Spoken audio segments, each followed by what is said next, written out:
إن الحمد لله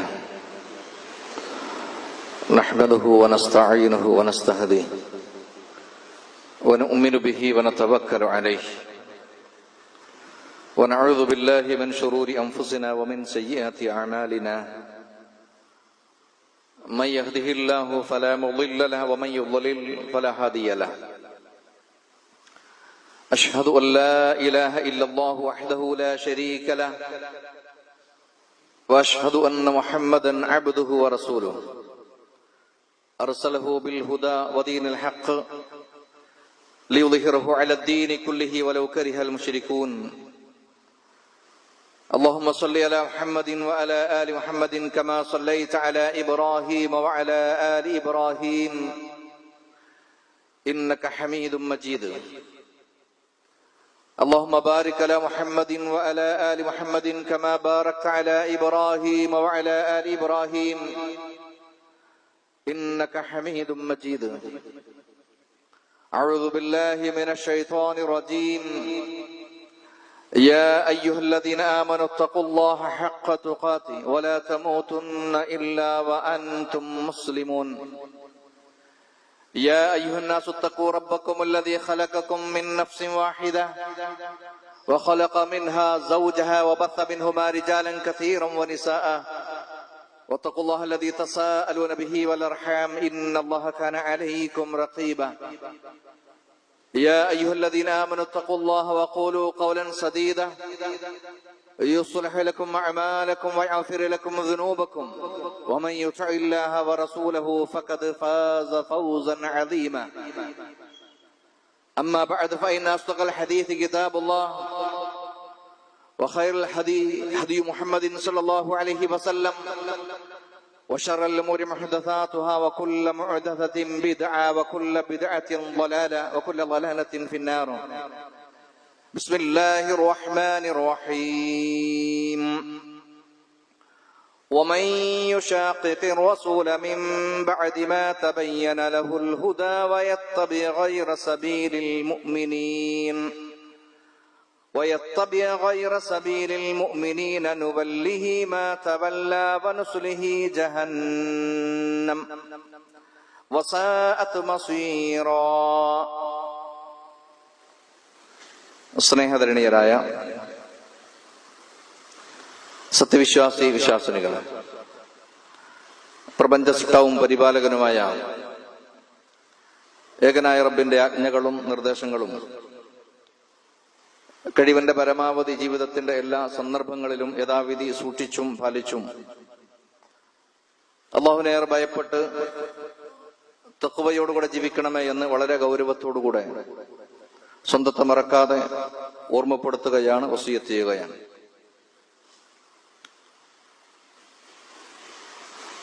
മുസ്ലിം സമൂഹം, പ്രത്യേകിച്ച് കേരളക്കരയില് ഹിജറ കലണ്ടറിലെ റബീഉൽ അവ്വൽ മാസത്തിലേക്ക് പ്രവേശനം നടത്തിയതിനു ശേഷം പള്ളികളും മദ്രസകളും അതുപോലെയുള്ള സ്ഥലങ്ങളെല്ലാം തോരണണിയിച്ച് അലങ്കൃതമാക്കി പ്രവാചകൻ സല്ലല്ലാഹു അലൈഹി വസല്ലമയുടെ ജന്മദിനവുമായി ബന്ധപ്പെട്ടുകൊണ്ട് സന്തോഷിക്കുവാനും ആനന്ദിക്കുവാനുമൊക്കെയുള്ള ശ്രമങ്ങൾ നടത്തിക്കൊണ്ടിരിക്കുകയാണ്. പ്രവാചകൻ സല്ലല്ലാഹു അലൈഹി വസല്ലമയോടുള്ള സ്നേഹത്തിന്റെ പ്രകടന രൂപമായിട്ടാണ് ഇത്തരം ആളുകൾ അതിനെ കാണാറുള്ളത് എന്ന് നമുക്കറിയാം. ഏറെ ഇഖ്ലാസോടുകൂടെ, ആത്മാർത്ഥതയോടുകൂടെ പരലോകത്ത് നന്മ ലഭിക്കണം, പ്രവാചകന്റെ ചാരത്ത് സ്വർഗത്തിൽ ഒരിടം കിട്ടണം എന്നൊക്കെ ആഗ്രഹിച്ചുകൊണ്ട് തന്നെയാണ് ഏറെ പണിപ്പെട്ട് സമ്പത്ത് വിനിയോഗിച്ച് ഇത്തരത്തിലുള്ള പ്രവർത്തനങ്ങളിലെല്ലാം ഏർപ്പെട്ടുകൊണ്ടിരിക്കുന്നത് എന്നതും ഒരു യാഥാർത്ഥ്യമാണ്. ഒരു വിശ്വാസി എന്നുള്ള നിലക്ക് ഈ ഉമ്മത്തിന് അല്ലാഹു സുബ്ഹാനഹു വ തആല നൽകിയിട്ടുള്ള ഏറ്റവും വലിയ അനുഗ്രഹം ഏത് എന്ന ചോദ്യത്തിന്റെ മറുപടി മഹാനായ പ്രവാചകൻ സല്ലല്ലാഹു അലൈഹി വസല്ലമയുടെ നിയോഗമനം എന്നത് തന്നെയാണ്. കാരണം പരിശുദ്ധ ഖുർആൻ പോലും പറഞ്ഞിട്ടുണ്ട്, അല്ലാഹു സുബ്ഹാനഹു വ തആല ഈ ഉമ്മത്തിന്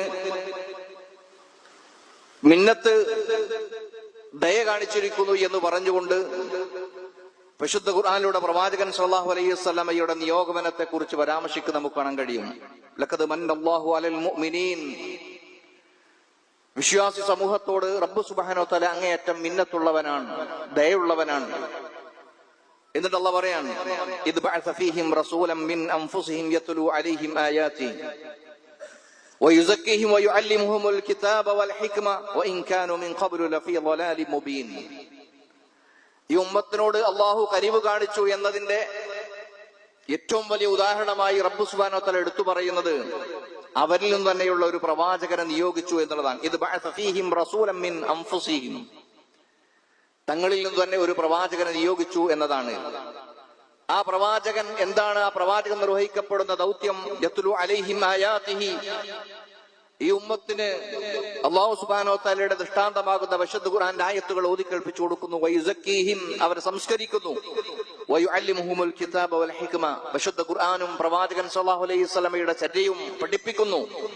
വഇൻ കാനൂ മിൻ ഖബ്ലു ലഫീ ളലാലിൻ മുബീൻ, മുമ്പ് വഴികേടിലായിരിക്കുന്ന ഈ ഒരു സമൂഹത്തിന് ഈ രൂപത്തിൽ റബ്ബ് സുബ്ഹാനഹു വ തആലയുടെ നിർദ്ദേശപ്രകാരം പ്രവാചകൻ സല്ലല്ലാഹു അലൈഹി വസല്ലം തങ്ങൾ പരിശുദ്ധ ഖുർആനും തിരുസുന്നത്തും പഠിപ്പിക്കുക വഴി അവരെ സംസ്കരിക്കുകയുണ്ടായി. അങ്ങനെ ഒരു പ്രവാചകനെ നിയോഗിച്ചു എന്നത് ഈ ഉമ്മത്തിനോട് റബ്ബ് സുബ്ഹാനഹു വ തആല കാണിച്ചിരിക്കുന്ന വലിയ ഔദാര്യമാണ് എന്നാണ്. അതുകൊണ്ട് തന്നെ ഒരു വിശ്വാസിയെ സംബന്ധിച്ചിടത്തോളം അള്ളാഹു നൽകിയിട്ടുള്ള ഈ കനിവിൽ അങ്ങേയറ്റം സന്തോഷിക്കുകയും ആനന്ദിക്കുകയും നന്ദി കാണിക്കുകയും ചെയ്യേണ്ടതുണ്ട്, ഒരു തർക്കവുമില്ല. എത്രമാത്രമെന്ന് ചോദിച്ചാൽ, ഏതൊരു വിശ്വാസിയുടെയും വിശ്വാസം പൂർണ്ണമാകണമെന്നുണ്ടെങ്കിൽ മഹാനായ പ്രവാചകൻ സല്ലല്ലാഹു അലൈഹി വസല്ലമയെ എല്ലാത്തിനേക്കാളേറെ സ്നേഹിക്കുന്ന ഒരു ഘട്ടം വരാതെ ഈമാൻ പൂർത്തീകരിക്കുകയില്ല എന്ന് ഇമാം ബുഖാരി ഉദ്ധരിക്കുന്ന സ്വഹീഹായിരിക്കുന്ന ഹദീസിൽ നമുക്ക് കാണാൻ കഴിയും. പ്രവാചകൻ ഒരിക്കൽ പറയുകയുണ്ടായി, ലാ യുഅ്മിനു അഹദുക്കും, നിങ്ങളിൽ ഒരാളുടെയും ഈമാൻ പൂർണ്ണമാവുകയില്ല, ഒരാളും വിശ്വാസിയായി തീരുകയില്ല. ഹത്താ അകൂന അഹബ്ബ ഇലൈഹി മിൻ വാലിദിഹി വവലദിഹി വന്നാസി അജ്മഈൻ, ഞാൻ അവർക്ക് അവരുടെ മാതാപിതാക്കളെക്കാളേറെ, മക്കളെക്കാളേറെ, വന്നാസി അജ്മഈൻ, മുഴുവൻ മനുഷ്യരെക്കാളേറെ പ്രിയപ്പെട്ടതാകുന്നത് വരെയും ഒരാളുടെയും വിശ്വാസം പൂർണ്ണമാവുകയില്ല എന്ന് പ്രവാചകൻ സല്ലല്ലാഹു അലൈഹി വസല്ലം തങ്ങൾ പറഞ്ഞിട്ടുണ്ട്. അതുകൊണ്ട് തന്നെ പ്രവാചകനെ അങ്ങേയറ്റം സ്നേഹിക്കുക, സ്വന്തത്തെക്കാളേറെ സ്നേഹിക്കുക എന്നുള്ളത് നിർബന്ധമായിട്ടുള്ള കാര്യമാണ്. പ്രവാചകൻ പരിശുദ്ധ ഖുർആൻ പോലും പറഞ്ഞു, അന്നബിയു ഔലാ ബിൽ മുഅ്മിനീന മിൻ അൻഫുസിഹിം, വിശ്വാസികളെ സംബന്ധിച്ചിടത്തോളം സ്വദേഹത്തെക്കാളേറെ ഏറ്റവും അടുത്തായിട്ടുള്ളത്, ഏറ്റവും അവനിലേക്ക് ഏറ്റവും പ്രിയപ്പെട്ടത്, ഏറ്റവും അവനുമായി അടുത്തു നിൽക്കുന്നത് ആരംഭ റസൂൽ സല്ലല്ലാഹു അലൈഹി വസല്ലമയാണ്, പ്രവാചകനാണ് എന്നാണ്. പ്രിയപ്പെട്ടവരെ, അതുകൊണ്ട് തന്നെ പ്രവാചകൻ സല്ലല്ലാഹു അലൈഹി വസല്ലമയെ സ്നേഹിക്കണമോ ഇല്ലേ എന്ന വിഷയത്തിൽ മുസ്ലിം സമൂഹങ്ങൾക്കിടയിൽ ഒരു അഭിപ്രായ വ്യത്യാസം ഉണ്ടാവുകയില്ല, ഉണ്ടാവാൻ പാടില്ല.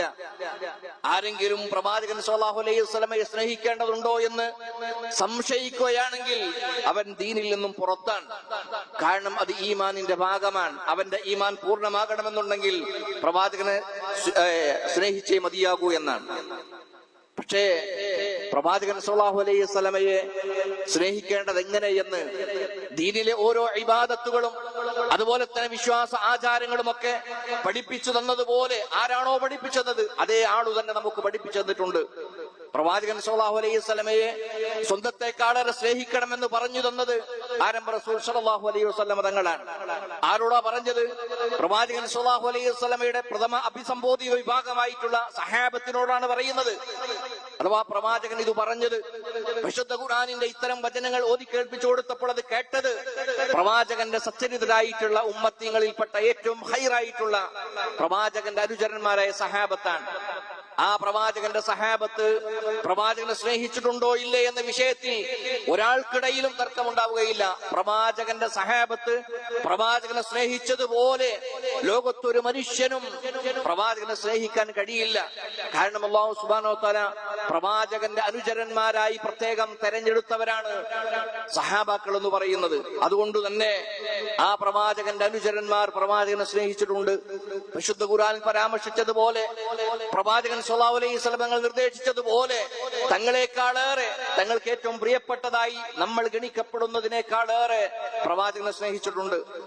ഒരിക്കൽ മഹാനായ ഉമർ റളിയല്ലാഹു തആല അൻഹു പ്രവാചകൻ സ്വല്ലല്ലാഹു അലൈഹി വസല്ലം തങ്ങൾ അദ്ദേഹത്തിന്റെ ചുമലിൽ കൈവച്ചുകൊണ്ട് നിൽക്കുന്ന സമയത്ത്, കൈപിടിച്ചു നിൽക്കുന്ന സമയത്ത് മഹാനായ ഉമർ റളിയല്ലാഹു തആല പറയുകയുണ്ടായി, പ്രവാചകരെ, താങ്കളാണ് എനിക്ക് എന്നേക്കാൾ ഏറെ ഏറ്റവും അധികം ഞാൻ താങ്കളെയാണ് ഇഷ്ടപ്പെടുന്നത് എന്ന് ഉമർ റളിയല്ലാഹു പ്രവാചകൻ സ്വല്ലല്ലാഹു അലൈഹി വസല്ലം പറയുകയാണ്. പ്രവാചകരെ, എന്നെ കഴിഞ്ഞാൽ, സ്വന്തത്തെ കഴിഞ്ഞാൽ എല്ലാത്തിനേക്കാളേറെ താങ്കളെയാണ് ഞാൻ ഇഷ്ടപ്പെടുന്നത് എന്ന് ഉമർ റളിയല്ലാഹു അൻഹു പറഞ്ഞപ്പം മഹാനായ പ്രവാചകൻ സ്വല്ലല്ലാഹു അലൈഹി വസല്ലം ഉമർ റളിയല്ലാഹു പറയുകയുണ്ടായി, ഉമറെ, ശരിയായിട്ടില്ല.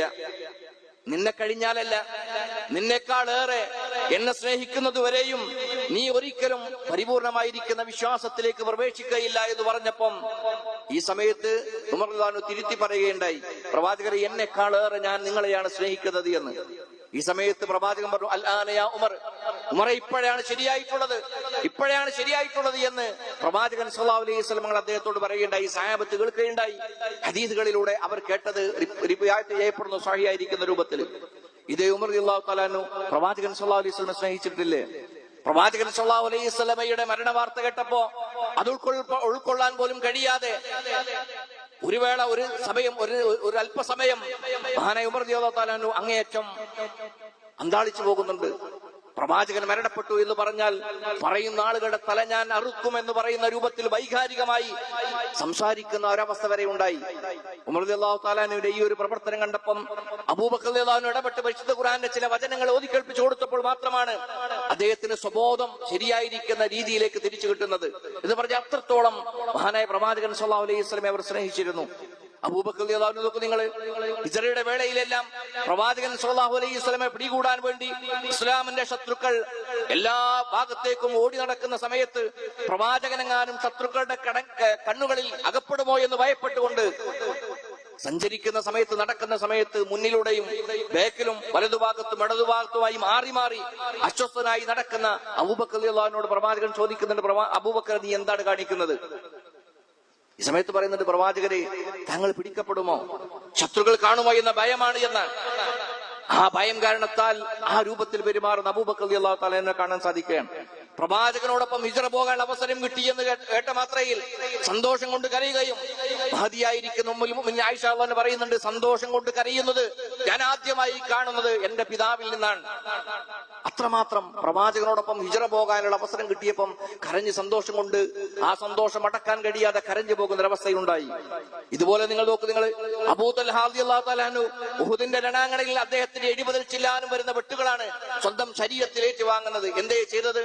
പ്രവാചകൻ സ്വല്ലല്ലാഹു അലൈഹി വസല്ലമയെ വകവരുത്താൻ ഉദ്ദേശിച്ചുകൊണ്ട് തങ്ങളിലേക്ക് വരുന്ന അമ്പിനെ സ്വന്തം ശരീരം കൊണ്ട്, വെട്ടുകളെയും കുത്തുകളെയും സ്വന്തം ശരീരം കൊണ്ട് തടുക്കാൻ സന്നദ്ധമായിരിക്കുന്ന രൂപത്തിൽ അദ്ദേഹം പെരുമാറി എന്നാണ് പ്രവാചകൻ പറയുന്നുണ്ട്. ജീവിച്ചിരിക്കുന്ന ഒരു ഷഹീദിനെ കാണാൻ ആരെങ്കിലും ആഗ്രഹിക്കുന്നുവെങ്കിൽ അബൂ തൽഹയെ നിങ്ങൾ നോക്കൂ എന്നാണ്.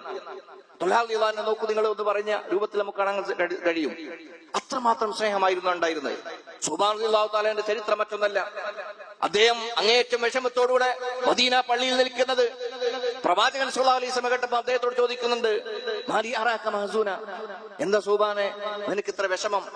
ഈ സമയത്ത് എത്താൻ പറയാൻ, പ്രവാചകരെ, ഈ സമയത്ത്, ഇവിടെ ജീവിക്കുന്ന സമയത്ത്, തങ്ങളോടൊപ്പം ജീവിക്കുന്ന വേളയിൽ അങ്ങയെ കാണാൻ വേണ്ടി കൊതിക്കുമ്പോ ഓടി വന്ന് ഞങ്ങളുടെ ചാരത്തിരിക്കാൻ കഴിയും, കൊണ്ടുപോകണം നിങ്ങളുടെ മുഖത്ത് നോക്കി അങ്ങനെ ഇരിക്കാൻ കഴിയും. ഞാനും നിങ്ങൾ മരണപ്പെട്ട് കഴിഞ്ഞാൽ നിങ്ങൾ സ്വർഗത്തിലും ഞാൻ നരകത്തിലുമാണെങ്കിൽ എങ്ങനെ നിങ്ങളെ കാണാൻ കഴിയും? ഇനി അതല്ല, രണ്ടുപേരും സ്വർഗത്തിൽ തന്നെയാണെങ്കിൽ എങ്ങനെയായിരിക്കും നിങ്ങളെ കാണാൻ, നിങ്ങളുടെ ചാരത്തെത്തിപ്പെടാൻ കഴിയുക എന്ന് ചിന്തിക്കുകയാണ് എന്നാണ്. അത്രമാത്രം സ്നേഹമായിരുന്നു ഉണ്ടായിരുന്നത്. ഭൗതികമായി നമുക്ക് മനസ്സിലാക്കാൻ പറ്റുന്ന രൂപത്തിൽ വിശദീകരിക്കുകയാണെങ്കിൽ, ഒരു പ്രേമത്തിൽ അകപ്പെട്ട ഒരാണും പെണ്ണും അവർ പരസ്പരം പിരിയാൻ കഴിയാതെ നിരന്തരമായി സംസാരിക്കാനും കൂടെ ഇരിക്കാനും കൊതിക്കുന്നത് എത്രമാത്രമാണോ അതിന്റെ എത്രയോ മടങ്ങായിരുന്നു പ്രവാചകൻ സ്വല്ലല്ലാഹു അലൈഹി വസല്ലമയുടെ സാന്നിധ്യവും പ്രവാചകന്റെ സംസാരം കേൾക്കുവാനും സഹാബത്തെല്ലാവരും തയ്യാറായിരുന്നത് എന്നാണ്. ഒരു നേരം പോലും പ്രവാചകനെ കാണാതിരിക്കാൻ കഴിയാത്തൊരവസ്ഥ. പ്രവാചകന്റെ വിയോഗത്തിന് ശേഷം മഹാനായിരിക്കുന്ന ബിലാൽ റളിയല്ലാഹു തആല അൻഹു മദീന വിട്ടു പോകാൻ വേണ്ടി ഖലീഫയായിരിക്കുന്ന അബൂബക്കർ റളിയല്ലാഹു അൻഹുവോട് അനുവാദം ചോദിക്കുന്നുണ്ട്. പ്രവാചകനില്ലാത്ത മദീനയിൽ എനിക്ക് ജീവിക്കാൻ കഴിയില്ല. അതുകൊണ്ട് എനിക്ക് പോകാൻ നിങ്ങൾ അനുവാദം നൽകണം. അദ്ദേഹത്തോട് പോകാൻ അനുവാദം നൽകി. ഉമർന്റെ ഭരണകാലത്ത് അദ്ദേഹത്തെ തിരിച്ചു വിളിക്കുകയും എന്നിട്ട് അദ്ദേഹത്തിന് ശ്രുതിമധുരമായിരിക്കുന്ന രൂപത്തിലുള്ള ആ ശബ്ദത്തിൽ അദ്ദേഹത്തോട് ബാങ്ക് വിളിക്കാൻ വേണ്ടി ആവശ്യപ്പെടുകയും ചെയ്യുന്നുണ്ട്. പക്ഷെ അദ്ദേഹം പറയുന്നുണ്ട്, എന്നെ കൊണ്ട് കഴിയില്ല. നിർബന്ധിച്ചപ്പോൾ അദ്ദേഹം പറഞ്ഞു, ഒരു ഖലീഫയുടെ കൽപ്പന എന്ന നിലക്കാണെങ്കിൽ ഞാൻ ശ്രമിക്കാം. അശ്ഹദു അൻ ലാ ഇലാഹ ഇല്ലല്ലാഹ് എന്ന് പറഞ്ഞതിനു ശേഷം അശ്ഹദു അന്ന മുഹമ്മദ് റസൂലുള്ളാഹി എത്തിയപ്പം പൂർത്തീകരിക്കാൻ കഴിയാതെ പാതി വഴിയിൽ നിർത്തിപ്പോകുന്ന രംഗങ്ങളൊക്കെ ചരിത്രത്തിൽ കാണാൻ കഴിയും. ഇതൊന്നും കെട്ടുകഥകളല്ല. ചരിത്രത്തിൽ സുന്ദരമായിരിക്കുന്ന രൂപത്തിൽ, സ്വഹിയായിരിക്കുന്ന രൂപത്തിൽ റിവായത്ത് ചെയ്യപ്പെട്ടതാണ്. ഞാൻ പറഞ്ഞു വരുന്നത്, പ്രിയപ്പെട്ടവരെ, ഈ പറയപ്പെട്ട സഹാബത്തിനൊക്കെ പ്രവാചകനോട് സ്നേഹമുണ്ടായിരുന്നോ? തീർച്ചയായും സ്നേഹമുണ്ടായിരുന്നു. ആ പ്രവാചകൻ എങ്ങനെയാണ്? ഇന്നത്തെ കാലത്തെ മുസ്ലിങ്ങളെ പോലെയല്ല. പ്രവാചകന്റെ കാലത്ത് ജീവിച്ച സഹാബത്തിനെ സംബന്ധിച്ചിടത്തോളം പ്രവാചകനെ കേവലം സ്നേഹിച്ചാൽ മാത്രം മതിയായിരുന്നില്ല. പ്രവാചകന്റെ ഭൗതിക ശരീരം സംരക്ഷിക്കുക എന്ന ഭാരിച്ച ഉത്തരവാദിത്വം കൂടെ അവർക്കുണ്ടായിരുന്നു. അതുകൊണ്ടാണ് സ്വന്തം ജീവൻ പോലും പണയപ്പെടുത്തി. നമുക്കറിയാലോ, ഹിജ്റയുടെ വേളയിൽ കൊച്ചുപ്രായത്തിലിരിക്കുന്ന അലി റളിയല്ലാഹു തആല പ്രവാചകൻ സല്ലല്ലാഹു അലൈഹി വസല്ലമയുടെ വിരിപ്പിൽ കയറിയിരിക്കുന്നു. ആ അലി റളിയല്ലാഹു തന്നെ അറിയാം പ്രവാചകനാണെന്ന് വിചാരിച്ചുകൊണ്ട് വധിക്കപ്പെടാനുള്ള ചാൻസ് ഉണ്ട് എന്ന്. പക്ഷേ ഞാൻ വധിക്കപ്പെട്ടാലും എന്റെ പ്രവാചകന് ഒരു പ്രയാസം ഏൽക്കരുത് എന്ന ചിന്തയായിരുന്നു അദ്ദേഹത്തെ അതിന് പ്രേരിപ്പിച്ചത്. ഇങ്ങനെ തുടങ്ങി ഒരുപാട് ഉദാഹരണങ്ങൾ നമുക്ക് കാണാൻ കഴിയും. ഈ പ്രവാചകന്റെ സഹാബത്ത് പ്രവാചകൻ സല്ലല്ലാഹു അലൈഹി വസല്ലം സ്നേഹിച്ചിട്ടുണ്ട്. അവർ സ്നേഹിച്ചതിന്റെ 7 അലത്തേക്ക് ലോകത്തുള്ള ഒരു മനുഷ്യന്മാർക്കും സ്നേഹിക്കാൻ കഴിയില്ല, സ്നേഹത്തിപ്പെടാൻ കഴിയില്ല. അത്രമാത്രം സമ്പത്ത് കൊണ്ടും ശരീരം കൊണ്ടും എല്ലാ നിലക്കും പ്രവാചകൻ സല്ലല്ലാഹു അലൈഹി വസല്ലമയുടെ കൂടെ നിന്ന് പ്രവാചകൻ പഠിപ്പിച്ചു കൊടുത്തതുപോലെ തന്നെ പ്രവാചകനെ സ്നേഹിച്ചവരായിരുന്നു അവർ. അവിടെയാണ് പ്രിയപ്പെട്ടവരെ, ഇസ്ലാമിന്റെ കൂലി കിട്ടും, പരലോകത്ത് പ്രതിഫലം കിട്ടാൻ പ്രതീക്ഷിക്കാവുന്ന ഏതെല്ലാം കർമ്മമുണ്ടോ ആ കർമ്മങ്ങളെല്ലാം തന്നെ സുന്ദരമായിരിക്കുന്ന രൂപത്തിൽ ഈ ഉമ്മത്തിന് പഠിപ്പിച്ചുകൊണ്ട് തന്നെയാണ് പ്രവാചകൻ സല്ലല്ലാഹു അലൈഹി വസല്ലം തങ്ങൾ ഈ ദുനിയാവിൽ നിന്നും വിട പറഞ്ഞു പോയത്. ആ പ്രവാചകൻ പഠിപ്പിക്കാത്ത ഒരു ഇബാദത്തുകളും ഒരു ആരാധനകർമ്മങ്ങളും ഒരു അനുഷ്ഠാനങ്ങളും ഒരു വിശ്വാസവും ഇസ്ലാമിലില്ല. അതുകൊണ്ടാണ് മഹാനായിരിക്കുന്ന ഇമാം മാലിക് റഹിമഹുല്ലാഹ് പറയുകയുണ്ടായി, മനിബ്തദഅ ഫിൽ ഇസ്ലാമി ബിദ്അ യറഹാ ഹസന. ആരെങ്കിലും ഇസ്ലാമിലേക്ക് നൂതനമായിരിക്കുന്ന വല്ലതും കടത്തിക്കൂട്ടി ഉണ്ടാക്കിയെന്ന് വിചാരിക്കുക, എന്നിട്ട് യറാഹ ഹസന, അത് നല്ലതാണ് എന്ന് വിചാരിക്കുകയും ചെയ്യുകയാണെങ്കിൽ ഫഖദ് സഅമ അന്ന മുഹമ്മദൻ സല്ലല്ലാഹു അലൈഹി വസല്ലം ഖാന റിസാല. അവൻ അല്ലാഹുവിനെ കുറിച്ച്, പ്രവാചകനെ കുറിച്ച് പറയുന്നത്, പ്രവാചകൻ സല്ലല്ലാഹു അലൈഹി വസല്ലം തന്റെ പ്രവാചകത്വത്തിൽ വഞ്ചന കാണിച്ചു. അള്ളാഹു പഠിപ്പിച്ചു കൊടുത്ത മുഴുവൻ കാര്യങ്ങളും നമ്മോട് പറഞ്ഞു തരാതെയാണ് പ്രവാചകൻ ഇവിടെ നിന്ന് വിട പറഞ്ഞത് എന്ന് പറയുന്നതിന് തുല്യമാണ്. നഊദു ബില്ലാഹ്. ഒരു ഈമാനുള്ളവൻ ആ രൂപത്തിൽ ചിന്തിക്കില്ല. എന്നിട്ട് പറയുകയുണ്ടായി, അത് പറയാനുള്ള ന്യായം എന്താണ്? വിശുദ്ധ ഖുർആൻ പറഞ്ഞു, അൽ യൗമ അക്മൽതു ലക്കും ദീനക്കും വഅത്മംതു അലൈക്കും നിഅമതി വറദീതു ലക്കും അൽ ഇസ്ലാമ ദീന. ഹജ്ജത്തുൽ വദാഇന്റെ സമയത്ത് ഇന്നേ ദിവസം നിങ്ങളുടെ ദീൻ നിങ്ങൾക്ക് പൂർത്തീകരിച്ചിട്ടുണ്ട് എന്ന് പ്രവാചകൻ സല്ലല്ലാഹു അലൈഹി വസല്ലം തങ്ങൾ പറഞ്ഞിട്ടുണ്ട്. അതുകൊണ്ട് ആ പ്രഖ്യാപനത്തോടുകൂടെ ഇസ്ലാം പൂർണ്ണമായിരിക്കുകയാണ് എന്നാണ്.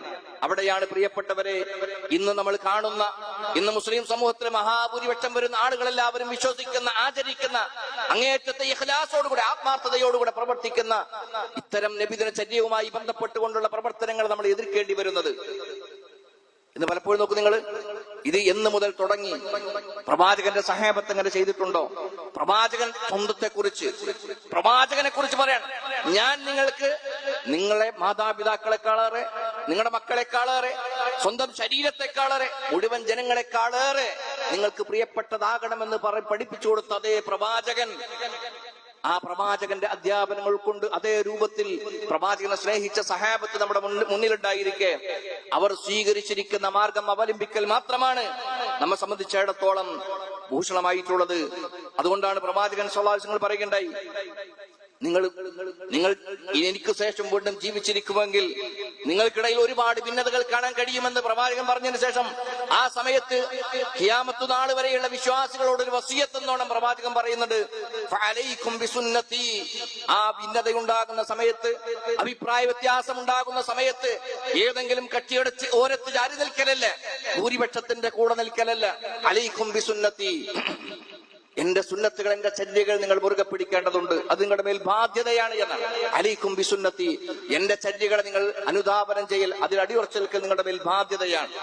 എന്റെ സുന്നത്ത് മാത്രമല്ല, വസുന്നത്തുൽ ഖുലഫാഇർ റാഷിദീൻ അൽ മഹ്ദിയീൻ, സന്മാർഗം സിദ്ധിച്ചവരായ ഉത്തമരായിട്ടുള്ള ഖുലഫാഉർ റാഷിദീങ്ങളുടെ ആ മാർഗത്തെയും നിങ്ങൾ മുറുകെ പിടിക്കണം. എന്നിട്ട് പറഞ്ഞു തമസ്സഖൂ ബിഹാ വഅദു അലൈഹാ ബിന്നവാജിദ്, അതിനെ മുറുകെ പിടിക്കണം, അണപ്പല്ലുകൾ കൊണ്ട് നിങ്ങൾ കടിച്ചു പിടിക്കേണ്ടതുണ്ട്. എന്നിട്ട് പറഞ്ഞു വഇയ്യാകും വമുഹദസാത്തിൽ ഉമൂർ, നിങ്ങൾ സൂക്ഷിക്കണം, നൂതനമായി ഉണ്ടാക്കുന്ന മതത്തിൽ പുതുതായി ഉണ്ടാക്കിയ കാര്യങ്ങളെ നിങ്ങൾ സൂക്ഷിക്കണം. കഴിഞ്ഞ ഖുതുബയിൽ നമ്മൾ സൂചിപ്പിക്കേണ്ടായി ബിദ്അത്തിന്റെ ഗൗരവത്തെ കുറിച്ച്. അത്തരം കാര്യങ്ങൾ സൂക്ഷിക്കണം. കാരണം ഫഇന്ന കുല്ല മുഹദസത്തിൻ ബിദ്അ വകുല്ല ബിദ്അത്തിൻ ളലാല, എല്ലാ നൂതനമായിട്ടുണ്ടാക്കിയതും ബിദ്അത്താണ്, അത് ളലാലത്തിലേക്ക് എത്തിപ്പെടുമെന്നാണ്. പ്രിയപ്പെട്ടവരെ, ഈ നബിദിനം മാത്രം നമ്മൾ, മീലാദുൽ ശരീഫ് മാത്രം നമ്മൾ പരിഗണിക്കുകയാണെങ്കിൽ മഹാനായ പ്രവാചകൻ സ്വല്ലല്ലാഹു അലൈഹി വസല്ലമയുടെ കാലത്തുണ്ടോ? അത് കൊണ്ടാടുന്ന, അത് അനുഷ്ഠിക്കുന്ന ആളുകൾക്ക് പോലും വാദമില്ല. പ്രവാചകൻ പറഞ്ഞ ഖൈറുന്നാസി ഖർനി തുമ്മല്ലദീന യലൂനഹും തുമ്മല്ലദീന യലൂനഹും, 3 നൂറ്റാണ്ട് ഏറ്റവും ഉത്തമമായിരിക്കുന്ന നൂറ്റാണ്ടാണ് എന്ന് പ്രവാചകന്റെ കയ്യൊപ്പുള്ള ആ 3 നൂറ്റാണ്ട് 300 വർഷക്കാലം അന്നുണ്ടായതാണോ? നോക്കൂ നിങ്ങൾ, പ്രവാചകനോട് ഏറ്റവും സ്നേഹമുള്ളവർ, നമ്മളെക്കാളും സ്നേഹമുള്ളവരല്ലേ പ്രവാചകന്റെ ഭാര്യമാര്? പ്രവാചകൻ സ്വല്ലല്ലാഹു അലൈഹി വസല്ലം സഹാബത്ത് 3 പതിറ്റാണ്ടിൽ കൂടുതൽ പ്രവാചകന്റെ സഹാബത്ത് ഖുലഫാഉർ റാഷിദീങ്ങൾ ഭരണം നടത്തിയിട്ടുണ്ട്. 3 പതിറ്റാണ്ടിൽ കൂടുതൽ, മിനിമം 30 റബീഉൽ അവ്വൽ കടന്നു പോയിട്ടുണ്ട്. ഖുലഫാഉർ റാഷിദീങ്ങളുടെ ഭരണകാലത്ത് 30 റബീഉൽ അവ്വൽ കടന്നു പോയിട്ടുണ്ട്. ഇന്ന് കാണുന്നതോ അതിന്റെ ഏറ്റവും ചെറിയൊരു വേർഷനോ അവരുടെ ജീവിതകാലത്ത്, അവരുടെ ഭരണകാലത്തുണ്ടോ? ഉണ്ടെങ്കിൽ എവിടെയെങ്കിലും കാണേണ്ടതില്ലേ? ഇനി നോക്കൂ നിങ്ങൾ, അറിയപ്പെട്ട 4 ഇമാമുകൾ ഉണ്ടല്ലോ. ഇമാം മാലിക്, അതുപോലെ തന്നെ ഇമാം അബു ഹനീഫ, ഇമാം ഷാഫി റഹിമഹുല്ല, അതുപോലെ തന്നെ അഹ്മദ് ബിൻ ഹംബൽ റഹിമഹുല്ല. അറിയപ്പെട്ട ഇവരില്ലാത്ത വേറെ ആളുകളുണ്ട്. ഇവർക്ക് ഒരുപാട് ഗ്രന്ഥങ്ങളുണ്ട്. നിസ്കാര ഫിഖ്ഹി ഗ്രന്ഥങ്ങൾ കാണാൻ കഴിയും. എല്ലാവരും അംഗീകരിക്കപ്പെടുന്ന ആളുകൾ. ഇമാം ഷാഫി റഹിമഹുല്ലയുടെ, ഷാഫി മദ്ഹബുകാരാണ് പലപ്പോഴും നമ്മുടെ നാട്ടിലുള്ള ആളുകൾ. ഇമാം ഷാഫിക്ക് റഹിമഹുല്ലക്ക് ഫിഖ്ഹിൽ ഗ്രന്ഥങ്ങളുണ്ട്. വുദു എങ്ങനെ ചെയ്യണം, നിസ്കാരം എങ്ങനെ നിർവഹിക്കണം, അതുപോലെ തന്നെ നോമ്പിലേക്ക് എങ്ങനെ പ്രവേശിക്കണം, വെള്ളിയാഴ്ച എന്തൊക്കെ ചെയ്യണം, അദബുകളും ആദാബുകളും ഹുക്മുകളും ഒക്കെ പഠിപ്പിക്കപ്പെടുന്ന ഗ്രന്ഥങ്ങൾ. അവിടെ എവിടെയും റബീഉൽ അവ്വൽ മാസത്തിന്റെ പ്രത്യേകതയോ, റബീഉൽ അവ്വൽ 12 സമയത്ത് സുബൈക്ക് ഇങ്ങനെയായിരിക്കണം, ഈ രൂപത്തിൽ ചെയ്യണം, ഈ രൂപത്തിലൊക്കെ പ്രവർത്തിക്കണം, കുളിക്കണം, പുതിയ വസ്ത്രം ധരിക്കണം, എവിടെയും നമുക്ക് കാണാൻ കഴിയില്ല എന്ന് പറഞ്ഞാൽ അവരുടെ ഒന്നും കാലത്ത് ഈ രൂപത്തിൽ കാണാൻ കഴിയില്ല എന്നർത്ഥം. സഹോദരങ്ങൾ, അതുകൊണ്ട് നമ്മെ സംബന്ധിച്ചിടത്തോളം എന്തുരെതിർക്കണം എന്നതല്ല, വിശ്വാസിയെ സംബന്ധിച്ചിടത്തോളം ആത്യന്തികമായി അവന്റെ ലക്ഷ്യം സ്വർഗം നേടുക എന്നുള്ളതാണ്. ആ സ്വർഗം നേടുന്നതിന് വിഘ്നം നിൽക്കുന്ന, തടസ്സം നിൽക്കുന്ന കാര്യമാണ് ബിദ്അത്ത് എന്ന് പറയുന്നത്. നിസ്സാരമായി കാണാൻ പറ്റൂല. ആളുകൾ ആഘോഷിച്ചോട്ടെ, ആളുകൾ സന്തോഷിച്ചോട്ടെ. പള്ളിയിൽ തോരണം തൂക്കി എന്ന് വിചാരിച്ചിട്ട് എന്താ പ്രശ്നം? പ്രവാചകന് മേൽ സ്വലാത്തുകൾ അധികരിപ്പിച്ചു എന്ന് പറഞ്ഞിട്ട് എന്താ പ്രശ്നം? പ്രശ്നങ്ങളൊന്നുമില്ല. പക്ഷേ അതിന് പ്രത്യേകതയുണ്ട്. പ്രത്യേകമായിരിക്കുന്ന മാസത്തിൽ, പ്രത്യേകമായിരിക്കുന്ന ദിവസത്തിൽ, പ്രത്യേകമായിരിക്കുന്ന കോലത്തിൽ, പ്രത്യേകമായിരിക്കുന്ന രൂപത്തിലൊക്കെ നിർവഹിച്ച് അതിന് ഇന്നാലിന്ന പുണ്യമുണ്ട് എന്ന് പറയണമെന്നുണ്ടെങ്കിൽ ദീനിൽ ഒരാൾക്ക് മാത്രമേ അതിനുള്ള അവകാശമുള്ളൂ. അഥവാ മനുഷ്യ സമൂഹത്തിൽ നിന്ന് പ്രവാചകൻ സല്ലല്ലാഹു അലൈഹി വസല്ലം തങ്ങൾക്ക് മാത്രം ഏതെങ്കിലും ഒരു കാര്യം നിർവഹിച്ചാൽ അതിന് ഇന്ന പ്രതിഫലമുണ്ട് എന്ന് പറയുന്നത് വഹീന്റെ അടിസ്ഥാനത്തിൽ പ്രവാചകന് മാത്രമേ സാധിക്കുള്ളൂ. ആ പ്രവാചകൻ പറഞ്ഞിട്ടുണ്ടോ? ആ പ്രവാചകൻ വെള്ളിയാഴ്ച ദിവസത്തെ കാര്യത്തിൽ പറഞ്ഞു, എന്റെ പേരിൽ നിങ്ങൾ സ്വലാത്തുകൾ വർദ്ധിപ്പിക്കണം. വെള്ളിയാഴ്ച ദിവസം പുണ്യമുള്ള ദിവസമാണ്.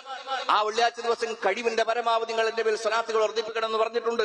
പ്രവാചകന്റെ ചര്യ ഈ രൂപത്തിൽ നമ്മൾ സ്വീകരിച്ചുകൊണ്ട് സ്വലാത്തുകൾ വർദ്ധിപ്പിക്കാൻ വേണ്ടി ശ്രമിക്കേണ്ടതുണ്ട്. പക്ഷെ റബീഉൽ അവ്വൽ മാത്രം നോക്കൂ നിങ്ങൾ, പരിശുദ്ധ ഖുർആനിലോ തിരു ഹദീസിലോ 12 മാസങ്ങളുടെ കൂട്ടത്തിൽ എണ്ണിപ്പറഞ്ഞതിന് ശേഷം 4 മാസങ്ങൾ പവിത്രമായ മാസമായി പരിചയപ്പെടുത്തുകയും റമദാന് പ്രത്യേകമായി മറ്റൊരു ശ്രേഷ്ഠത കൽപ്പിച്ചുകൊണ്ട് ആ രൂപത്തിൽ പരിചയപ്പെടുത്തുകയും ചെയ്തിട്ട് പോലും റബീഉൽ അവ്വൽ മാസത്തിന്റെ ഒരു പുണ്യമുള്ളതായി, പ്രത്യേകതയുള്ളതായി ഹദീസുകളിലോ അതുപോലെ തന്നെ ഇമാമിമാരുടെ ഗ്രന്ഥങ്ങളിലൊന്നും കാണാൻ കഴിയുന്നില്ല. അതുകൊണ്ട് സഹോദരങ്ങളെ, ആഘോഷിക്കുന്നവർ ആഘോഷിക്കട്ടെ എന്നല്ല, നേരെ മറിച്ച് ദീൻ പരിപൂർണമാണ്. ദീൻ പരിപൂർണമാണ്, ഒന്നും കടത്തിക്കൂട്ടാവതല്ല. അത് നിർവഹിക്കുകയാണെങ്കിൽ അതെല്ലാം ബിദ്അത്താണ്. ആ ബിദ്അത്ത് ളലാലത്തിലേക്ക് എത്തുമെന്ന തിരിച്ചറിവ് നമുക്കുണ്ടാവുക. അതുകൊണ്ട് പ്രവാചകൻ പഠിപ്പിച്ചു തന്നിരിക്കുന്ന ഈ തനതായിരിക്കുന്ന ഇസ്ലാമിന്റെ വിശ്വാസവും ആചാരവും അനുഷ്ഠാനങ്ങളും നിർവഹിച്ചുകൊണ്ട് പ്രവാചകനെ സ്നേഹിക്കാൻ വേണ്ടി പ്രവാചകൻ പഠിപ്പിച്ച് സഹാബത്ത് പകർത്തി, സഹാബത്ത് പിൽക്കാലക്കാരായിരിക്കുന്ന ആളുകൾക്ക് പഠിപ്പിച്ചു കൊടുത്ത രൂപത്തിൽ പ്രവാചകനെ സ്നേഹിക്കുന്ന യഥാർത്ഥ വിശ്വാസികളായി തീരാൻ വേണ്ടി ശ്രമിക്കുക. അള്ളാഹു അനുഗ്രഹിക്കുമാറാവണം.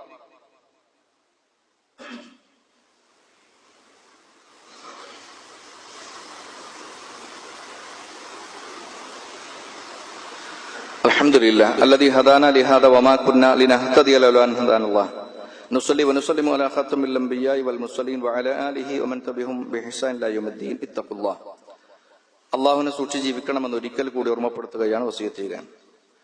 പ്രിയപ്പെട്ടവരെ, സൂചിപ്പിച്ചു വന്നത് ഇനിയുള്ള ഏതാനും ദിവസങ്ങൾ, ആഴ്ചകൾ പ്രവാചകൻ സല്ലല്ലാഹു അലൈഹി വസല്ലമയോടുള്ള സ്നേഹവും മഹബത്തും ഒക്കെ പ്രകടമാക്കാൻ വേണ്ടി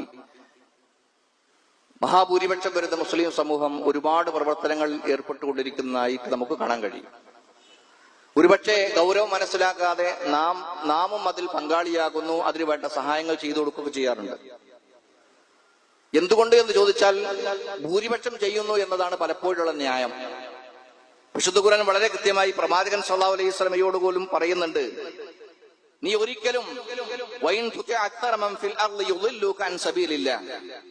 ഭൂരിപക്ഷത്തെയാണ് നീ പിൻപറ്റുന്നതെങ്കിൽ തീർച്ചയായും അള്ളാന്റെ മാർഗത്തിൽ നിന്ന് നിന്നെ അവർ പഴിപ്പിച്ചു കളയുമെന്നാണ്. എന്നാലും ഇപ്പൊ എങ്ങനെയാണ് ഇത്രയധികം സ്വീകാര്യത കിട്ടിയത് എന്നൊരു പക്ഷെ നമുക്ക് തോന്നിയേക്കാം. നമുക്ക് നബിദിനവുമായി ബന്ധപ്പെട്ടുകൊണ്ട് നമ്മൾ പരിശോധിക്കുകയാണെങ്കിൽ എന്നാണ് അതിന്റെ തുടക്കം എന്നതുമായി ബന്ധപ്പെട്ടുകൊണ്ട് ചരിത്ര ഗ്രന്ഥങ്ങളിൽ വളരെ കൃത്യമായിട്ട് രേഖപ്പെടുത്തപ്പെട്ടിട്ടുണ്ട്. ഹിജ്റ 4-ാം നൂറ്റാണ്ടിൽ അഥവാ 300 കഴിഞ്ഞ് 400 വർഷങ്ങൾക്കിടെ ആ സമയത്താണ് ഇത് ആദ്യമായിട്ട് വരുന്നത്. ഹിജ്റ 4-ാം നൂറ്റാണ്ടില് ഷിയാക്കൾ, നമുക്കറിയാലോ, ഇസ്ലാമിൽ നിന്നും തെറിച്ചു പോയിരിക്കുന്ന പല നിലക്കും വിശ്വാസപരമായി പലതുകൊണ്ടും പിഴച്ച കക്ഷികളെന്ന് അഹ്ലുസുന്ന വൽ ജമാഅ പരിചയപ്പെടുത്തിയിരിക്കുന്ന കക്ഷിയാണ് ഷിയാക്കൾ എന്ന് പറയുന്നത്. ആ ഷിയാക്കളുടെ കൂട്ടത്തിലെ ഫാത്തിമിയാക്കളിൽ തന്നെ ഏറ്റവും അങ്ങേറ്റത്തെ സ്ട്രോങ് ഉള്ള ആളുകളാണ് ഉബൈദിയാക്കൾ എന്നറിയുന്നത്. ഫാത്തിമിയാക്കൾ എന്ന് പറയുന്നത് ഉബൈദിയാക്കളുടെ കൂട്ടത്തിൽപ്പെട്ട ഫാത്തിമിയാക്കൾ. അവരാണ് യഥാർത്ഥത്തിൽ നബിദിനത്തിന് അല്ലെങ്കിൽ ഈ മീലാദിന് തുടക്കം കുറിക്കുന്നത്. അവര് ആഘോഷിച്ചത് ഇന്ന് കാണുന്ന രൂപത്തിൽ വ്യാപകമായിരിക്കുന്ന ഒരു ആഘോഷമായിരുന്നില്ല. എന്നാലും ശരി, അവര് കേവലം പ്രവാചകന്റെ മാത്രമല്ല, അലി റളിയല്ലാഹു അൻഹുവിന്റെയും അതുപോലെ തന്നെ ഫാത്തിമ റളിയല്ലാഹുവിന്റെയും ഹസൻ ഹുസൈൻ റളിയല്ലാഹുവിന്റെയും ഒക്കെ ജന്മദിനം ആഘോഷിക്കുന്ന ഒരവസ്ഥയായിരുന്നു അവര് ഉണ്ടായിരുന്നത്. അതങ്ങനെ കടന്നുപോയി. വ്യാപകമായിരിക്കുന്ന രൂപത്തിലൊന്നല്ലെങ്കിലും അവരിൽ മാത്രം ഒതുങ്ങുന്ന രൂപത്തിലുള്ള ചില പ്രവർത്തനങ്ങളുമായി അനുഷ്ഠാനങ്ങളുമായി അതങ്ങനെ കഴിഞ്ഞുപോയി. പിന്നെ ഹിജ്റ 7-ാം നൂറ്റാണ്ടിൽ 700-കളിലാണ് പ്രവാചകൻ സല്ലല്ലാഹു അലൈഹി വസല്ലം മരണത്തിന് ശേഷം 600 ചില്ലാനും വർഷങ്ങൾ കഴിഞ്ഞ് 7-ാം നൂറ്റാണ്ടിലാണ് പിന്നീട് ഈജിപ്തിലെ ഇന്നെല്ലാവരും മൗലൂദ് നിർവഹിക്കുന്ന അല്ലെങ്കിൽ മീലാദ് ഷരീഫ് കൊണ്ടാടുന്ന ആളുകൾ പോലും അവരുടെ ബെയ്ത്തുകളിലൊക്കെ ചൊല്ലുന്നത് പോലെ മുളഫർ രാജാവിനെ കുറിച്ച് അറിയാത്തവരായി ആരും ഉണ്ടാവില്ല. ഈജിപ്ത് ഭരിച്ചിരുന്ന മുളഫർ എന്ന് പറയുന്ന രാജാവാണ് ഇന്ന് കാണുന്നതിന്റെ ഒരു അടിസ്ഥാനപരമായിരിക്കുന്ന ആഘോഷത്തിന് തുടക്കം കുറിച്ചത്. ആളുകൾക്കിടയിൽ അദ്ദേഹത്തെ കുറിച്ചുള്ള ഒരു അവമതിപ്പുണ്ടാകുന്നു എന്ന് ഭയപ്പെട്ടപ്പം ഇതിനെ ചുക്കാൻ പിടിച്ചുകൊണ്ട്, ഈ ഫാത്തിമിയാക്കൾ കൊണ്ടുവന്ന മീലാദിനെ ചുക്കാൻ പിടിച്ചുകൊണ്ട് വ്യാപകമായിരിക്കുന്ന രൂപത്തിൽ ആഘോഷം നിർവഹിക്കുവാനും അന്നദാനങ്ങളൊക്കെ നിർവഹിക്കാനും ഒക്കെയുള്ള അത്തരം കാര്യങ്ങൾക്ക് തുടക്കം കുറിച്ചു. അവിടുന്ന് അങ്ങോട്ട് നോക്കുകയാണെങ്കിൽ നമുക്കറിയാലോ, ഏതൊരു മനുഷ്യനും ആഘോഷത്തെയും സന്തോഷിക്കാനും ഇഷ്ടപ്പെടാത്തവരായി ആരുമില്ല. അതുകൊണ്ട് തന്നെ കിട്ടുന്ന അവസരങ്ങളൊക്കെ വിനിയോഗിക്കാൻ ലേറ്റസ്റ്റായി നമുക്കറിയാലോ, ഹൈന്ദവരായിരിക്കുന്ന ആളുകൾ മാത്രം അനുഷ്ഠിച്ചു വരുന്ന അവരുടെ വിശ്വാസവുമായി ബന്ധപ്പെട്ടിരിക്കുന്ന ഓണാഘോഷവുമായി ബന്ധപ്പെട്ട് ഇപ്പോ എവിടെ മുസ്ലിം സമൂഹം എത്തി നിൽക്കുന്നു എന്ന ചോദ്യത്തിന് എന്താണുള്ള മറുപടി? വിശ്വാസികളായിരിക്കുന്ന ആളുകളോട് പോലും അത് ഇസ്ലാമുമായി കുലബന്ധമില്ലാത്ത കാര്യമാണ് എന്ന് പറയാൻ മടി കാണിക്കുന്ന, ഭയപ്പെടുന്ന ഒരു സിറ്റുവേഷനിൽ എത്തിയിരിക്കാൻ. ഇന്നൊക്കെ യാത്ര ചെയ്യുമ്പം മുസ്ലിം സ്ത്രീകളൊക്കെ തന്നെ ആ രൂപത്തിലുള്ള വേഷങ്ങൾ ധരിച്ച് അല്ലെ, പ്രത്യേകമായിരിക്കുന്ന നേരിയെഴുതൊടുത്ത് ആ രൂപത്തിലുള്ള സാരിക്ക് എടുത്തിട്ട് ഇങ്ങനെ പോവുകയാണ് സ്ഥാപനങ്ങൾക്ക് അല്ലെ. ചുറ്റുപാടുകൾക്ക് ആളുകൾക്ക് സന്തോഷിക്കാനും ആഹ്ലാദിക്കാനും പറ്റിയിരിക്കുന്ന അവസരങ്ങളൊക്കെ ഏത് കാലത്തും ആളുകൾ സ്വീകരിക്കും. ഈ ആളുകൾ മാത്രമേ ഇത് വിട്ടു നിൽക്കുള്ളൂ. അതാണല്ലോ പലരും ക്രൂശിക്കപ്പെടുന്നത്. അത് ശരിയല്ല, മുസ്ലിങ്ങളായിരിക്കുന്ന ആളുകൾക്ക് ഭൂഷണമല്ല, ശരിയല്ല, വിശ്വാസത്തിനെതിരാണെന്ന് പറഞ്ഞപ്പം അത്തരം ആളുകൾ ക്രൂശിക്കപ്പെടുന്നു. ആരാ അതിന് വടി കൊടുക്കുന്നത്? മുസ്ലിങ്ങളായിരിക്കുന്ന ആളുകൾ അല്ലെ. ഭയപ്പെടുകയാണെന്ന് ഇസ്ലാമിന്റെ വിശ്വാസവും ഇസ്ലാമിന്റേതായിരിക്കുന്ന ആചാരങ്ങളും പുറത്തു പറയാൻ അതിന്റെ നേതാക്കന്മാർക്ക്, പണ്ഡിതന്മാരായിരിക്കുന്ന ആളുകൾക്ക് പോലും ബേജാറായി പോകാൻ. തെറ്റിദ്ധരിക്കപ്പെടുമോ, തീവ്രവാദി എന്ന് മുദ്ര കുത്തപ്പെടുമോ എന്ന് വിചാരിക്കാൻ. ആ കാലത്താണ് നമ്മൾ ഇതിനെക്കുറിച്ചൊക്കെ ചർച്ച ചെയ്യുന്നത്. സഹോദരങ്ങൾ, അതുകൊണ്ട് സ്വീകാര്യത ലഭിച്ചോ ഇല്ല എന്നല്ല, ഒരു വിശ്വാസിയെ സംബന്ധിച്ചിടത്തോളം തന്റെ വിശ്വാസവും ആചാരങ്ങളും അനുഷ്ഠാനങ്ങളും എങ്ങനെ നിർവഹിക്കണമെന്ന് പഠിപ്പിക്കപ്പെട്ടിട്ടുണ്ട്, പ്രമാണമുണ്ട്. ആ പ്രമാണങ്ങളിൽ ഉള്ളത് ആരും നിർവഹിച്ചില്ല എങ്കിലും ഒരു വിശ്വാസി നിർവഹിക്കാൻ തയ്യാറാവണം. അതില്ലാത്തത് എല്ലാവരും ചെയ്യുന്നു എന്നുണ്ടെങ്കിൽ അതെല്ലാവരും ചെയ്യുന്നു എന്നതുകൊണ്ട് നമ്മൾ സ്വീകരിക്കലല്ല. വിശുദ്ധ ഖുർആനും തിരു ഹദീസുകളും നേരത്തെ സൂചിപ്പിച്ചതുപോലെ സച്ചരിതരായിരിക്കുന്ന 3 നൂറ്റാണ്ടിലെ ആളുകൾ നിർവഹിച്ചിരിക്കുന്ന കാര്യങ്ങൾ, പ്രിയപ്പെട്ടവരെ, അതുമാത്രം മതി ഒരു മനുഷ്യന് സ്വർഗം നേടിയെടുക്കാൻ. സ്വർഗമാണല്ലോ ആത്യന്തികമായി നമ്മുടെയൊക്കെ ലക്ഷ്യം. പ്രവാചകനെ സ്നേഹിക്കണമെന്ന് പറഞ്ഞിട്ടുണ്ടെങ്കിൽ ആ സ്നേഹിച്ച അബൂബക്കറും ഉമറും ഉസ്മാനും അലിയും റളിയല്ലാഹു തആല അൻഹും അജ്മഈൻ ഇവരെല്ലാവരും പ്രവാചകനെ സ്നേഹിച്ചിട്ടുണ്ട് എന്ന ഒരു വിശ്വാസം നമുക്കുണ്ടോ? ഉണ്ടെങ്കിൽ ആ സ്നേഹം മതി നമുക്ക്. പ്രവാചകന്റെ ഭാര്യമാർ പ്രവാചകനെ സ്നേഹിച്ചിട്ടുണ്ടോ? ആ സ്നേഹം മതി നമുക്ക്. അവിടെ നിൽക്കാൻ നമ്മളെ കൊണ്ട് കഴിയേണ്ടതുണ്ട്. ഇല്ല എന്നുണ്ടെങ്കിൽ തീർച്ചയായും ഈ പറഞ്ഞതുപോലെ വിദഗ്ധായി പോകാൻ. വിദഗ്ധം എന്ന് പറഞ്ഞാൽ ഇത് ചെയ്യാത്ത ആളുകളെ കുറിച്ച് ഇത് ചെയ്യുന്ന ആളുകളുടെ കാഴ്ചപ്പാടെന്താ? പ്രവാചകന്റെ കാലത്തില്ല, ശരി തന്നെ. 300 ശേഷം വന്നാൽ ശരി തന്നെ. എങ്കിൽ ആ ശരിയുടെ പക്ഷത്ത് നിൽക്കുന്ന ഏതെങ്കിലും ആളുകളുണ്ടെങ്കിൽ പ്രവാചകനോട് സ്നേഹമില്ലാത്തവർ, പ്രവാചകനെ പുച്ഛിക്കുന്നവർ, പ്രവാചകന് ഇഷ്ടമില്ലാത്തവർ, പുത്തൻവാദികൾ എന്നൊക്കെ തിരികെ ഇങ്ങോട്ട് ആക്ഷേപങ്ങൾ കേൾക്കേണ്ടി വരുന്ന ഒരു ദുരവസ്ഥയാണ് കണ്ടുകൊണ്ടിരിക്കുന്നത്. അതെ, പ്രവാചകൻ പറഞ്ഞതുപോലെ അവസാന നാളിൽ യഥാർത്ഥ ദീനിനെ മുറുകെ പിടിച്ച് ജീവിക്കുക എന്ന് പറഞ്ഞാൽ കൈവെള്ളയിൽ തീക്കനൽ പിടിക്കുന്നത് പോലെയായിരിക്കുന്നതാണ്. കുറച്ചാളുകളെ ഉണ്ടാവുള്ളൂ. അതുകൊണ്ട് ഭൂരിപക്ഷം നോക്കലല്ല, നേരെ മറിച്ച് പ്രവാചകൻ പഠിപ്പിച്ചിരുന്നിരിക്കുന്ന രൂപത്തിൽ പ്രവാചകനെ സ്നേഹിക്കാൻ കഴിയേണ്ടതുണ്ട്. ഇൻഷാ അല്ലാഹ് പ്രവാചകനുള്ള ബാധ്യതകളൊക്കെ നമ്മൾ പഠിക്കേണ്ടതാണ്. പ്രവാചകനെ സ്നേഹിക്കുക എന്ന് പറഞ്ഞാൽ നമുക്കറിയാലോ, ഏതൊരു മനുഷ്യനെയും സ്നേഹിക്കുമ്പോ ആ മനുഷ്യന്റെ ഇഷ്ടങ്ങളും അനിഷ്ടങ്ങളും പരിഗണിക്കപ്പെടും. ഇവിടെ പ്രവാചകനെയാണ് സ്നേഹിക്കപ്പെടേണ്ടത്. ആ പ്രവാചകന്റെ ഇഷ്ടങ്ങളെയും അനിഷ്ടങ്ങളെയും നമ്മൾ പരിഗണിച്ചുകൊണ്ടായിരിക്കണം നമ്മൾ സ്നേഹിക്കേണ്ടത്. അല്ലാത്ത സിനിമാ നടന്മാരോ കായിക മേഖലയിൽ ഉയർന്നു നിൽക്കുന്ന ആളുകളൊക്കെ ഇഷ്ടപ്പെടുന്നവർ, ആരാധകരെന്ന് പറയുന്ന ആളുകളൊക്കെ ചെയ്യുന്ന നമുക്കറിയാലോ, അവർ ഹെയർ സ്റ്റൈൽ അനുകരിക്കും, ഡ്രസ് കോഡുകൾ അനുകരിക്കും, അവരെ പോലെ നടക്കാൻ, അവരെ പോലെ ചെയ്യാൻ വേണ്ടി പരിശ്രമിക്കും. അതെ, അതൊരു സ്നേഹത്തിന്റെ പ്രകടമായിരിക്കുന്ന രീതിയാണ്. പാടുണ്ടോ ഇല്ലേ എന്നുള്ളത് വേറെ വിഷയമാണ്.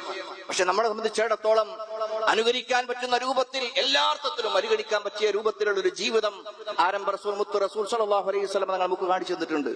പ്രവാചകന്റെ മുടിയുടെ രീതി, പ്രവാചകന്റെ താടി, പ്രവാചകന്റെ വേഷം, പ്രവാചകന്റെ നിലപാട്, പ്രവാചകന്റെ മറ്റെല്ലാ പ്രവർത്തനങ്ങളും. മുത്തബിഉ സുന്ന എന്നറിയപ്പെടുന്ന അബ്ദുല്ലാഹി ഇബ്നു ഉമർ റളിയല്ലാഹു തആല അൻഹു പ്രവാചകൻ എവിടെയെങ്കിലും ഒരു സ്ഥലത്ത് വിശ്രമിച്ചാൽ പ്രവാചകൻ എണീറ്റ് പോയാൽ അല്പസമയം അവിടെ ഇരിക്കുന്നതാണ്. അത് നിർവഹിക്കപ്പെടേണ്ടതൊന്നുമില്ല, അങ്ങനെ ചെയ്യേണ്ടതൊന്നുമില്ല. പക്ഷെ അത്രമാത്രം സ്നേഹം ഉണ്ടായിരുന്നു പ്രവാചകനോട്. ഇവിടെയാണ് 5 നേരം നിസ്കരിക്കാത്ത ബേസിക് ആയിരിക്കുന്ന ഇബാദത്ത് പോലും നിർവഹിക്കപ്പെടാത്ത ആളുകളാണ് മീലാദ് ജാഥയുടെ മുന്നിൽ ബാനറിന് വെക്കുന്നത്. എന്നിട്ട് അവനാണ് തിരികെ എന്നിട്ട് പറയുന്നത് ഇവൻ ബിദ്അത്തിന്റെ കക്ഷിയാണ്, പ്രവാചകനോട് സ്നേഹമില്ലാത്തവനാണ്, മൗലൂദ് കഴിക്കാത്തവനാണ്, റബീഉൽ അവ്വൽ ഒന്നും ചെയ്യാത്തവനാണ് എന്ന് പറഞ്ഞുകൊണ്ട്. പ്രിയപ്പെട്ടവരെ, നമ്മൾ ഭയപ്പെടേണ്ടത് റബ്ബിനെയാണ്, നമ്മൾ ഇഷ്ടപ്പെടേണ്ടത് റബ്ബിനെയും പ്രവാചകനെയുമാണ്.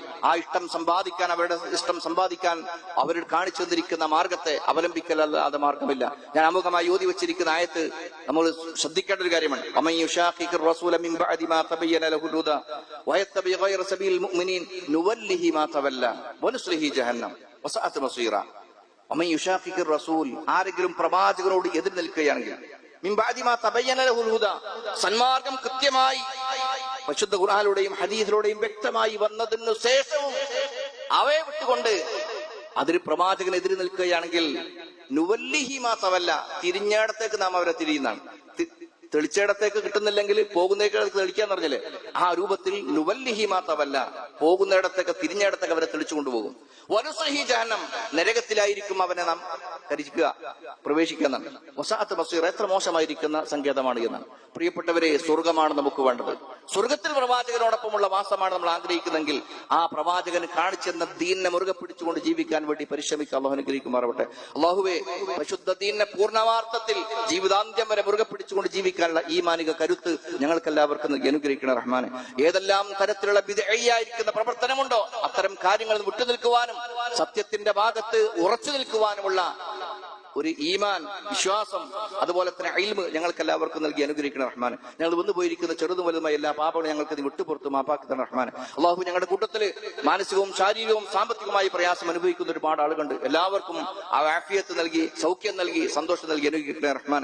ഞങ്ങളുടെ കൂട്ടത്തിൽ നിന്ന് മരണപ്പെട്ടു പോയ സത്യവിശ്വാസികളായിരിക്കുന്ന ആളുകൾ പറയാം. തൊട്ടടുത്ത ദിവസങ്ങൾ മംഗലാപുരത്ത് ഒരു കുടുംബത്തിൽ 5 ആളുകളാണ് മരണപ്പെട്ടത്. വഹീദിന്റെ വാഹകരായിരിക്കുന്ന ആളുകളാണ്.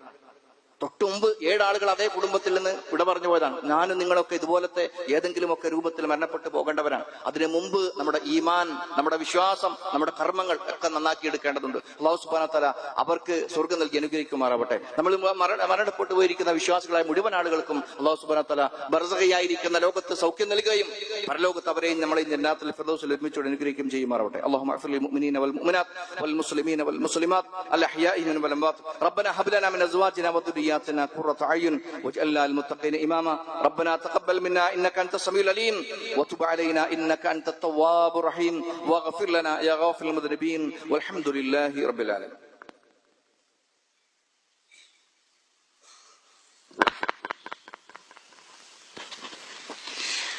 الله أكبر. أشهد أن لا إله